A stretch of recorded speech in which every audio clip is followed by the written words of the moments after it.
नमस्ते प्यारे विद्यार्थी, हमें उम्मीद है कि आपका 18 फरवरी के मैथ्स का प्रथम पाली का एग्जाम बहुत ही अच्छा गया होगा और आप सभी का आगे का एग्जाम भी बहुत अच्छा जाएगा। तो प्यारे विद्यार्थी, मेरे सामने मैथ के प्रथम पाली का सेट सी का क्वेश्चन है और इस वीडियो में मैं आप सभी को 1 से लेके 100 तक के सभी ऑब्जेक्टिव प्रश्नों का आंसर बताने वाला हूँ। तो प्लीज़ आप मिला के देख लेना कि आपका कितना सही हुआ और एक बार कमेंट करके बता देना कि आपने 1 से लेके 100 तक में कितना सही किया है।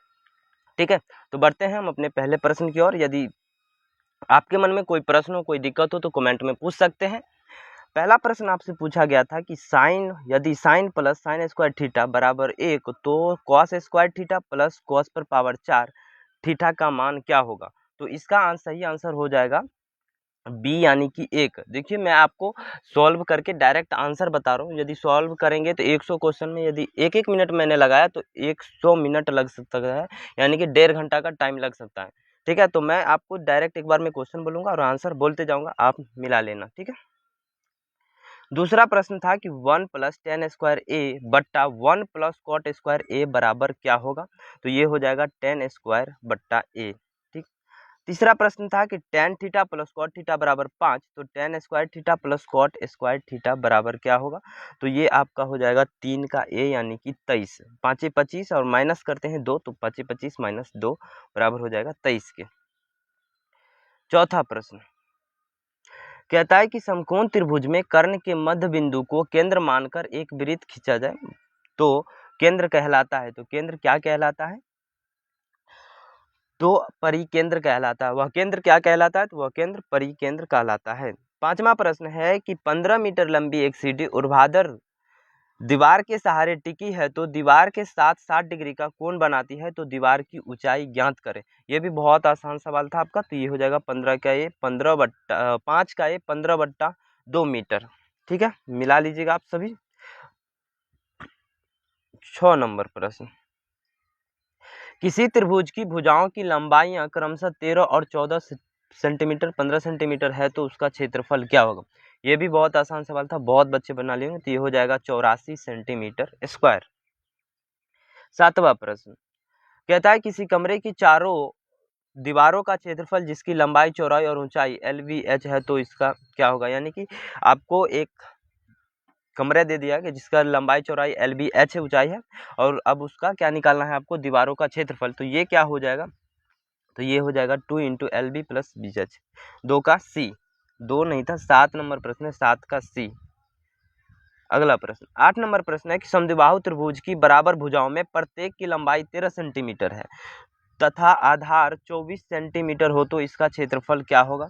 तो इसका आपका हो जाएगा 60 सेंटीमीटर स्क्वायर। ठीक है, मिला लेना आप सभी अच्छे से। एक बार कमेंट में भी जरूर बताना कि आपका कितना सही हुआ है, तो हम भी तो समझे देखें कि कितना स्कोर इस बार बच्चे कर रहे हैं मैथ्स में। अगला प्रश्न है कि यदि समबाहु त्रिभुज का क्षेत्रफल 36√3 सेंटीमीटर स्क्वायर है तो इसकी प्रमिति है। तो इसकी प्रमिति हो जाएगी 36 सेंटीमीटर। ठीक है, 10 नंबर प्रश्न कहता है कि किसी वर्ग के विकर्ण की लंबाई 10√3 सेंटीमीटर है तो इसका क्षेत्रफल होगा। तो इसका क्षेत्रफल हो जाएगा 100 सेंटीमीटर स्क्वायर। ठीक है, अगला प्रश्न, इसमें इंग्लिश और हिंदी में जो प्रश्न दे रखा है ज़्यादा पेज ले लिया है, वरना कल हिंदी वाला था तो बहुत कम पेज में था। 11 नंबर प्रश्न है कि किन्हीं दो धनात्मक पूर्णांक a और b के लिए यूक्लिड विभाजन प्रमेयिका के अनुसार अद्वितीय पूर्णांक q तथा r होते हैं जो समीकरण a बराबर bq प्लस r को संतुष्ट करते हैं। जहां में क्या आएगा आंसर, तो ये आपका हो जाएगा कि जीरो जो है, r जो है 0 से बड़ा होगा या उसके बराबर हो सकता है, लेकिन b जो है वो r से हमेशा बड़ा होगा। ठीक है, तो 11 का b सही आंसर था। अब बढ़ते हैं 12 नंबर प्रश्न की।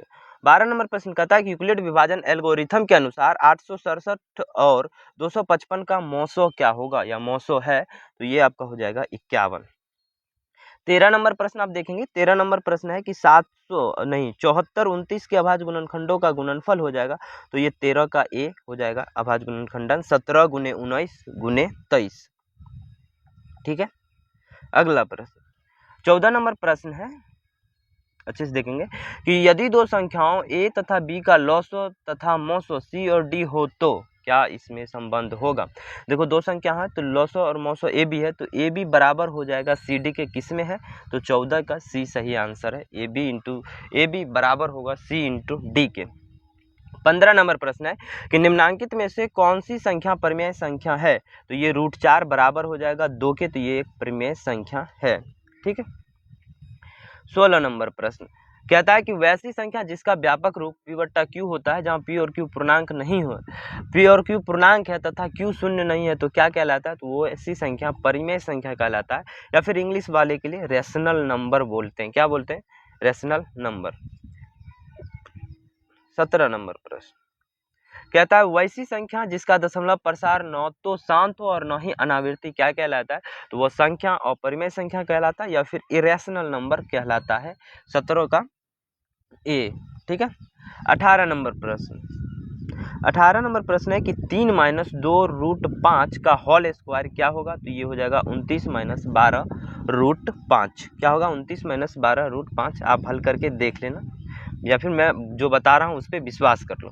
19 नंबर प्रश्न है कि बहुपद x² - 4x + 3 का गुणनखंड है। क्या है प्रश्न? कि बहुपद x² - 4x + 3 का गुणनखंड है, तो क्या हो जाएगा? ये सी हो जाएगा, x - 1 इंटू x - 3। 20 नंबर प्रश्न है कि बहुपद x² + 7x + 10 के शून्यक हैं, तो इसका क्या हो जाएगा? तो ये सब तो बहुत आसान सवाल था, ये हो जाएगा -2, -5। ठीक है। 21 नंबर प्रश्न की ओर बढ़ते हैं। 21 नंबर प्रश्न है कि यदि किसी बारंबारता वितरण का माध्य तथा बहुलक 28 16 हो तो माध्यिका होगा। ये तो एक संबंध था ना कि माध्यक वाला, माध्य माध्यिका में, उसी फॉर्मूला से बनने वाला था। बहुत आसान सवाल था। 21 नंबर का आंसर आपका हो जाएगा सी, यानी कि 24। क्या होगा? 24। 22 नंबर प्रश्न है कि 24 संख्याओं का औसत शून्य है। 24 संख्याओं का औसत शून्य है। इनमें से अधिकतम कितनी संख्याएं शून्य से बड़ी हो सकती है? तो कितनी संख्याएं शून्य से बड़ी हो सकती है? तो ये हो जाएगा आपका 23। 23 से अधिक संख्याएं शून्य से बड़ी हो सकती है। नहीं, अधिकतम 23 संख्याएं ही शून्य से बड़ी हो सकती है। ठीक है। अगला प्रश्न 24 नंबर प्रश्न है कि एक पासे को एक बार उछाला जाता है तो एक अभाज्य संख्या आने की प्रायिकता क्या होगी? पासे को एक बार उछाला जाता है तो एक अभाज्य संख्या आने की प्रायिकता आपका 1/2 हो जाएगा। ठीक है। अगला प्रश्न है निम्नांकित में कौन सा विकल्प किसी घटना की प्रायिकता नहीं हो सकती है? तो घटना का प्रायिकता जो होता है वह बट्टा में नहीं हो सकता है। हमें तो लगता है हाँ, बट्टा में नहीं, 1.2 ये नहीं होगा। 25 का ए सही आंसर। अगला प्रश्न है 26 नंबर कि यदि पीई किसी घटना ई की प्रायिकता को दर्शाता है तो क्या होगा? बताइए। 26 नंबर प्रश्न का सी आंसर हो जाएगा कि 0 से बड़ा होगा या बराबर हो सकता है पी, और 1 से छोटा या 1 के बराबर होगा पी। ठीक है। अगला प्रश्न 27 नंबर प्रश्न है कि एक संभव घटना की प्रायिकता हो सकती है, तो एक संभव घटना की प्रायिकता 1 से कम ही होगा और 0 के बराबर या फिर 0 से अधिक हो सकता है। तो 27 का डी संभव, असंभव बोला है, सॉरी मैंने संभव पढ़ लिया। तो कहता है कि एक असंभव घटना की प्रायिकता क्या होगी? तो वो हो सकता है 0। 28 नंबर प्रश्न है एक पासे को एक बार उछाला जाता है तो एक विषम संख्या आने की प्रायिकता है। तो एक पासे को एक बार उछाला जाता है तो विषम संख्या आने की प्रायिकता आपका हो जाएगा सी, यानी कि 1/2। और यदि सम संख्या का भी पूछा जाता तो वो 1/2 ही होता। ठीक है। 29 नंबर प्रश्न है कि 1 से 30 तक की संख्याओं में से यादृच्छा एक संख्या को चुन लिया जाता है तो चुनी गई संख्या के अभाज्य संख्या होने की प्रायिकता क्या है? अभाज्य संख्या होने की प्रायिकता क्या है? तो ये हो जाएगा 29 का ए। 1 से 30 तक में 11 अभाज्य संख्या है तो 11 ऊपर में लिखते और जो टोटल था उसको नीचे में रखते, बस आंसर वही था 11/30। 30 नंबर प्रश्न है कि यदि किसी खेल को के जीतने की प्रायिकता 0.4 हो तो हारने की प्रायिकता क्या होगी? तो जो किसी भी संख्या का प्रायिकता 1 होता है तो ये 1 में से आप जब 0.4 घटाएंगे, ठीक है, तो 0.6 बच जाएगा। 31 नंबर सवाल है कि यदि sin थीटा बराबर 45/53 तो cos थीटा का मान ज्ञात कीजिए। ये भी बहुत आसान सवाल था लेकिन कैलकुलेशन जरूर था, तो ये हो जाएगा 28/53। 31 का बी सही आंसर। 32 नंबर प्रश्न है कि साइन 29 डिग्री बट्टा कॉस 61 डिग्री बराबर क्या हो जाएगा, तो ये 1 के बराबर होगा। 32 का सी सही आंसर। ये भी बहुत आसान सवाल था। देखो लोग बोलते हैं कि ट्रिग्नोमेट्री मतलब थोड़ा डिफिकल्ट है, भारी है, लेकिन ट्रिग्नोमेट्री आप समझ जाओ, फॉर्मूला याद कर लो तो बहुत आसान है। ट्रिग्नोमेट्री सबसे आसान चैप्टर में समझता हूँ, ठीक है। 33 नंबर प्रश्न है, निम्नांकित विकल्पों में से कौन इकाई बराबर नहीं है, इकाई के बराबर नहीं है, तो 33 का सी हो जाएगा, इकाई के बराबर नहीं है, ठीक है। अगला प्रश्न 34 नंबर प्रश्न है कि यदि वृक्ष की छाया की लंबाई उसकी ऊंचाई के बराबर हो तो सूर्य का उन्नयन कोण है, तो सूर्य का उन्नयन कोण क्या हो जाएगा, ये भी बहुत आसान था, 45 डिग्री, ठीक है। 35 नंबर प्रश्न है कि cos थीटा का मान sin थीटा के बराबर है तो cos थीटा का मान sin थीटा के रूप में है, आप वो वाला पढ़ेंगे तो वो ये हो जाएगा 1 माइनस साइन स्क्वायर थीटा, 35 का ए सही। वो वाला फॉर्मूला पढ़ेंगे sign square theta plus cos square theta, इससे आप क्या करेंगे, बराबर 1 होता है। तो अब क्या बोला, cos थीटा का मान जो है sin थीटा के रूप में निकाला, cos थीटा को यहीं रहने दो, sin स्क्वायर थीटा को उधर दे दो, और cos स्क्वायर थीटा है तो वो बट्टा में चला दो, तो ये आप समझ गए होंगे। उतना समझाने में बहुत वीडियो लंबा हो सकता है। 37 नंबर सवाल है कि sine square 30 degree cos square 60 degree minus cot square 45 degree का मान क्या होगा। 37 नंबर सवाल, तो इसका आंसर हो जाएगा बी यानी कि -1/2। 38 नंबर प्रश्न है कि यदि √3 tan थीटा, यदि √3 tan थीटा बराबर 1 हो तो थीटा का मान क्या होगा, तो थीटा का मान ए यानी कि 30 डिग्री है, ठीक है। 38 नंबर 39 नंबर प्रश्न है कि cot थीटा प्लस 1/cot ए बराबर 2 है तो tan स्क्वायर ए प्लस 1/tan स्क्वायर ए का मान होगा, तो क्या हो जाएगा 39 का, आपका 39 का सी सही आंसर होगा 2, ठीक है। अब अगले प्रश्न की ओर बढ़ते हैं।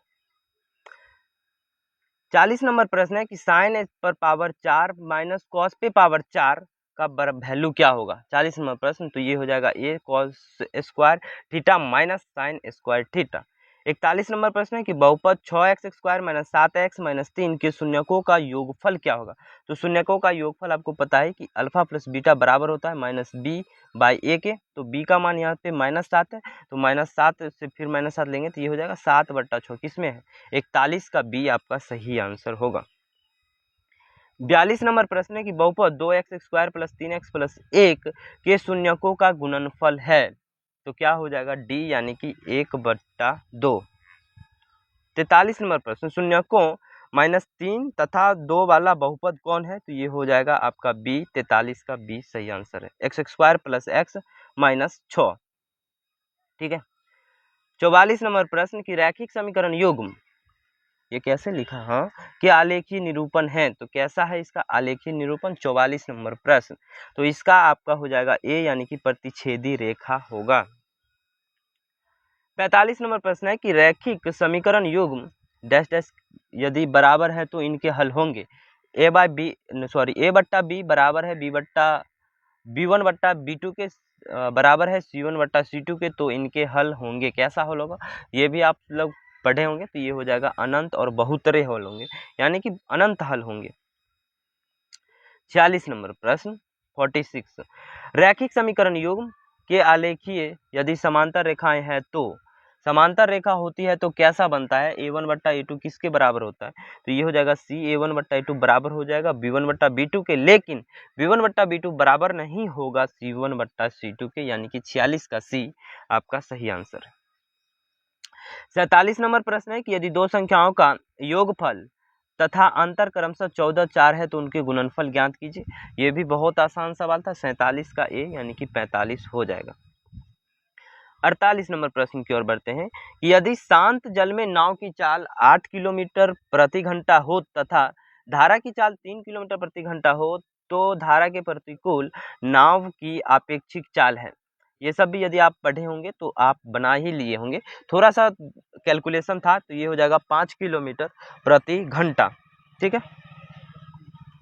49 नंबर प्रश्न है कि चर x में ax square plus bx plus c बराबर 0 एक द्विघात समीकरण कहलाता है यदि ए बी सी वास्तविक संख्या हो तो, लेकिन ए बराबर कभी 0 नहीं होना चाहिए।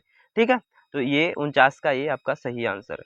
50 नंबर प्रश्न है कि द्विघात समीकरण 5x² - 6x - 2 का विवेचक क्या हो जाएगा? तो इसका विवेचक हो जाएगा बी यानी कि 76। 50 का बी सही आंसर। तो आज के अभी के भी इस वीडियो में मैं 1 से लेके 50 तक ही रखते हैं, क्योंकि यह वीडियो बहुत लंबा हो जाएगा। अगले वीडियोज में मैं आपको 51 से लेके 100 तक के सभी ऑब्जेक्टिव का क्या है आंसर बताऊंगा, और आप मिला के देख लीजिएगा कितना सही हुआ। लेकिन अभी आप जरूर कमेंट कीजिएगा कि 1 से लेके 50 तक में आपका कितना सही हुआ, और चैनल को सब्सक्राइब कर लीजिए, क्योंकि नेक्स्ट वीडियो 51 से लेके 100 तक देखेंगे कैसे। ठीक है, तो सब्सक्राइब कर लीजिए और वीडियो को साथ में लाइक करना नहीं भूलिएगा। धन्यवाद, मिलते हैं नेक्स्ट वीडियो में।